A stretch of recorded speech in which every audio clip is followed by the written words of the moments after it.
आज का जो आधुनिक विज्ञान हम देखते हैं, वो आधुनिक विज्ञान जो है, वो अभी भी विकसनशील दशा में है। उनके जितने भी सिद्धांत है ना, वो सारे अभी तक निश्चित नहीं हुए हैं, उसमें बदलाव होते रहते हैं। अभी तक वो आगे नया कुछ या फिर उसमें और प्रगत कुछ हो सकता है क्या, उसका शोध चल रहा है। आपको छोटा सा उदाहरण देता हूँ। 19वीं शताब्दी के आरंभ में ही रेडियम धातु का शोध किया गया।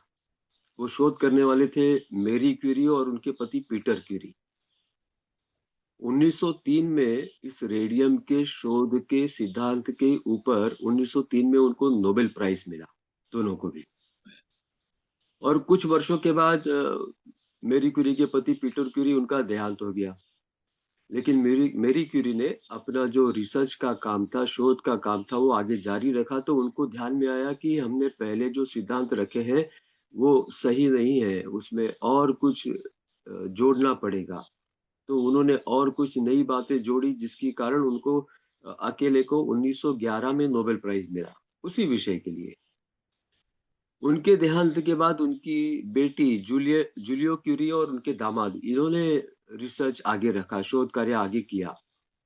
और उन्होंने भी उसमें कई सारे सूत्र जोड़े। और इन दोनों को भी 1935 में इसी विषय के लिए नोबेल प्राइज मिलता है। इसका मतलब क्या हुआ कि हर सिद्धांत पिछले सिद्धांत की त्रुटियां दर्शाता है। अगर वो पहला सिद्धांत अंतिम होता, तो उस विषय में अधिक शोध कार्य संभव ही नहीं था। पता नहीं और भी आगे इस विषय में नया शोध कार्य होगा और उनको भी शायद नोबेल प्राइज मिल सकता है। यानी आज का विज्ञान यह अंतिम अवस्था तक नहीं है, विकसनशील अवस्था तक पहुंचा है। इतना ही नहीं तो और भी कई सारे वैज्ञानिक हैं, जैसे ओपनहेयर है, शोलिंगर है, हाइजेनबर्ग है। इन्होंने एटॉमिक स्ट्रक्चर के ऊपर शोध किया। तो उनको एक बात ध्यान में ऐसी आई कि एटम का जो आउटर मोस्ट ऑर्बिट है, उसका जो इलेक्ट्रॉन है, उसका स्वरूप हमेशा बदलता रहता है। आज वो बंडल है तो कल वेव बन जाता है, कल वो वेव में से बंडल बन जाता है। ऐसे वो स्वरूप बदलता है। तो आज तक कोई वैज्ञानिक उसको ढूंढ नहीं पाया है कि वो आज वेव है तो वेव क्यों है, कल वो बंडल बनता है तो बंडल क्यों है, उसमें ये बदलाव क्यों हो रहे हैं। वो अभी तक कोई वैज्ञानिक ढूंढ नहीं पाया है उसे। गत सत्र में जो एक पुस्तक का उल्लेख किया था नानी पालकीवाला जी का, कि भारत की अनमोल विरासत, वो नानी पालकीवाला जी ने ऐसे ही अनसुलझे कई सारे वैज्ञानिकों के सवाल एकत्रित करके वो अपने पुस्तक में उन्होंने दिए हैं। वो पुस्तक मिले तो आप पढ़ सकते हैं। अब हम मंत्र के ऊपर आते हैं, तो मंत्र का मूल जो है, वो है अक्षर, जिसे हम अक्षर माला कहते हैं या फिर मूलाक्षर कहते हैं।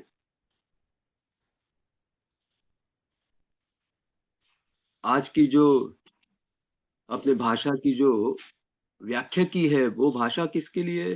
तो विचारों के आदान प्रदान करने के लिए, ऐसा बोला जाता है। लेकिन अपने शास्त्रों में विचारों के आदान प्रदान के लिए भाषा, ये इसका बहुत ही छोटा उपयोग है। उसके लिए भाषा नहीं है। इस भाषा के और इन शब्दों का जो उपयोग है, वो कई गुना और अधिक और अच्छे काम के लिए है। वो हम आगे देखेंगे। कोई भी मंत्र होता है, वो शब्द या शब्द का समूह, उनसे वो मंत्र बनता है। यानी मंत्र का मूल शब्द हो गया। और शब्द कैसे निकलते हैं? शब्द के जो भी उच्चारण होता है, वो ध्वनि से होता है। जैसे अभी मैं बोल रहा हूँ, तो मेरे स्वर यंत्र में से ध्वनि निकल रही है, और वो उस ध्वनि को अलग अलग अक्षर या अलग अलग शब्द में व्यक्त कर रहा हूँ। तो उसके लिए मेरे मुंह का और स्वर यंत्र का, मैं उसकी आकार बदल बदल कर मैं ये अक्षर बोल पा रहा हूँ। और हर अक्षर के ध्वनि के साथ कोई ना कोई कंपन तैयार हो रहा है, जिसे आहत किया हुआ आवाज, ऐसा बोल सकते हैं। यानी विशिष्ट या निश्चित तीव्रता से कोई कंपन निर्माण किया जाता है तो उससे वो शब्द बनते हैं। जैसे कोई चित्रकार है, वो कागज के ऊपर बहुत ही निश्चित स्वरूप से रेखा निकालता है, और ऐसी बहुत सारी योग्य आकार की, योग्य मोटाई की वो रेखाएं निकालने के बाद उस कागज पर सुंदर चित्र बनता है। लेकिन जिसे चित्रकला आती नहीं, वो कागज के ऊपर कुछ न कुछ आड़ी टेढ़ी रेखाएं बना दी, चित्र बनेगा लेकिन वो सुंदर नहीं होगा।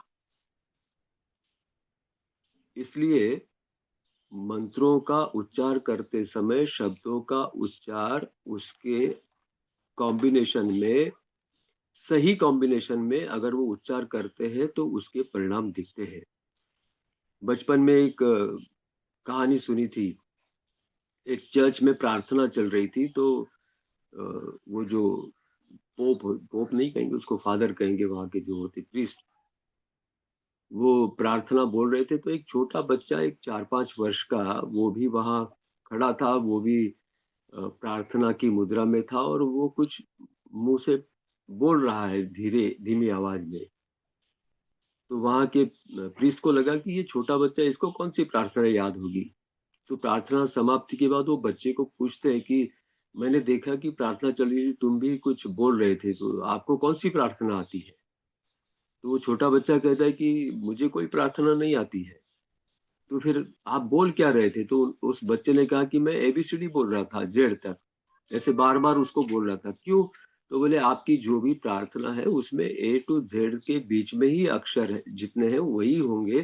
तो मैं तो बोल देता हूँ, भगवान को जैसा चाहिए वैसा उसको एडजस्ट करके वो प्रार्थना समझ लेंगे। ये कहानी सुनने के लिए अच्छी लगती है, लेकिन मंत्र शास्त्र के लिए वो योग्य नहीं है। क्योंकि जो शब्दों का समूह है उससे निर्माण होने वाली जो स्पंदन है, ध्वनि है, कंपन है, उनसे होने वाले जो इफेक्ट होते हैं, जो परिणाम होते हैं, वो परिणाम अगर हमको ध्यान में आएंगे तो पता चलेगा कि योग्य शब्द का उच्चार क्यों आवश्यक होता है। तो वो आगे आएगा। केवल एकमात्र संस्कृत भाषा है कि जिसके जो शब्द का जो कंपन है, वो कंपन ध्वनि जो उत्पन्न होती है, वो शब्द के अर्थ के अनुरूप ही कंपन बनता है। ये क्या होता है, ये वाक्य समझ में नहीं आएगा शायद। संस्कृत भाषा के जितने भी शब्द हैं, उन शब्दों का उच्चारण करते समय जो कंपन या स्पंदन बनते हैं, उन तरंगों की जो फ्रीक्वेंसी है वो शब्द के अर्थ के अनुसार होते हैं। आगे आएगा वो विषय, तो थोड़ा गहराई में बताने के बाद ध्यान में आएगा। जो भी भाषा शास्त्र का अभ्यास करते हैं उनको ध्यान में होगा कि जो अपने मूलाक्षर है वो उन अक्षरों के विभाग किए हैं। जैसे कंठ से निकलने वाले अक्षर अ आ क ख घ, यानी वो आवाज कंठ से निकलता है। कुछ ऐसे होते हैं जो तालव्य होते हैं, हमारे तालु जो होती है उसको जीभ लगकर हम उच्चार कर सकते हैं, जैसे च है, छ है, ज है। कुछ अक्षर ऐसे जो दंत्य होते हैं, जिसमें हमारी जीभ दांत को स्पर्श करके वो अक्षरों का उच्चार संभव होता है, जैसे द, त, थ। ऐसे बहुत सारे हैं। आप अभी भाषा विज्ञान सिखाने का आवश्यकता नहीं है, लेकिन एक जानकारी के लिए मैं बता रहा हूँ। जैसे कुछ ओष्ठ है, ओठों के हलन चलन से निकलने वाले अक्षर प, फ, ब, भ। ये जो शब्दों का समूह इस तरह बनाया गया है संस्कृत में कि जिससे निर्माण होने वाले स्पंदन जो है, उस स्पंदन से मिलने वाले परिणाम उस शब्द के अर्थ के अनुरूप होते हैं।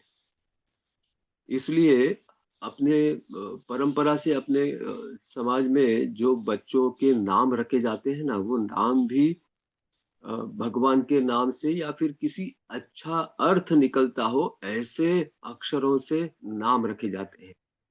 लेकिन अभी आधुनिक बनने की होड़ में हम ऐसे-ऐसे नाम रखने लग गए हैं कि उससे निर्माण होने वाले जो अर्थ हैं या फिर स्पंदन है, कंपन है, वो शायद योग्य नहीं होते हैं। अभी ज्योतिष शास्त्र का अभ्यास करता हूँ तो बहुत सारे जन्माक्षर बनाने के लिए आते हैं, तो वो नाम पता चलता है बच्चों का। तो वो उसका जो नाम देखकर ऐसा लगता है कि ऐसे विचित्र नाम कैसे रखते हैं लोग। फिर वो माताजी के नाम का एक अक्षर, पिताजी के नाम का अक्षर एक जोड़ के उसका नाम बना देते हैं, या उनके आराध्य दैवत होते हैं, उनके नाम किसी का एक अक्षर दूसरे का एक अक्षर जोड़ के वो नाम बता देते हैं। बहुत विचित्र लगता है। जैसे निवान करके एक नाम है, निवान। निवान का अर्थ क्या होता है? तो जमीन का निचला हिस्सा जहाँ पर पानी भरा है, जिससे कीचड़ या दलदल बन गया है। अभी एक ऐसे थे जिनको निश्चित किया था कि अपने बेटा होता है तो उसका नाम मोहन रखेंगे। लेकिन वो बेटी हुई तो वो मोहन नहीं रख सके, तो उसको उन्होंने स्वयं ही उसको मॉडिफाई करके उसको मेहन कर दिया और अपनी बेटी का नाम मेहन रख दिया। मेहन का अर्थ क्या होता है? तो मूत्र होता है। श्लेष्मा, ऐसा भी नाम मैंने देखा है। श्लेष्मा का अर्थ होता है कि कफ या बलगम। ऐसे ऐसे बहुत सारे नाम हैं जिसका कोई अर्थ ही नहीं बनता है। कृषि यानी उस उनका ऐसा था कि कृष्ण का कृ और शिव का शिव, ऐसा कृषि। इस शब्द का कोई अर्थ ही नहीं है। दो अर्थहीन नाम रखने से उसके उच्चारण से बनने वाले जो स्पंदन है, उससे हमें सकारात्मक तो कुछ लाभ होने की संभावना तो दूर हो गई, नकारात्मक उसके हो सकते हैं, अनुभव मिल सकते हैं। देखो ऐसा है कि हमें इस शास्त्र पर श्रद्धा हो या ना हो, लेकिन उससे होने वाले जो परिणाम है, वो तो होने ही वाले हैं। मुझे इस शास्त्र पर श्रद्धा नहीं है, इसलिए मैं जो भी उच्चारण करूँगा उसका मुझे कोई परिणाम नहीं होगा, ऐसा तो हम नहीं बोल सकते। अग्नि में हाथ डालने से अग्नि गर्म है तो वो जलती है, लेकिन मेरी मान्यता है अग्नि तो बहुत शीतल होती है, ठंडी होती है। तो मेरी मान्यता के अनुसार वो ठंडी है, इसलिए मैं उसमें हाथ डालूँगा तो मेरा हाथ नहीं जलेगा क्या?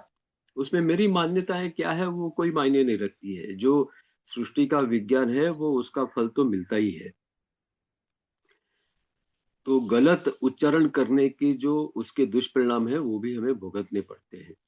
तो अभी मन में प्रश्न आएगा कि वाल्मीकि ऋषि ने तो राम का जाप करते थे, लेकिन वो उल्टा करते थे, मरा, मरा, मरा करते थे, तो उन्हें कैसे लाभ हुआ? लेकिन अगर हम राम का उल्टा मरा भी करते हैं, उसको बार-बार उच्चारते हैं ना, तो उसका उच्चारण राम अपने आप बन जाता है। मरा, मरा, मरा, मरा, मरा, मरा, मरा, मरा, वो अपने आप राम बन जाता है।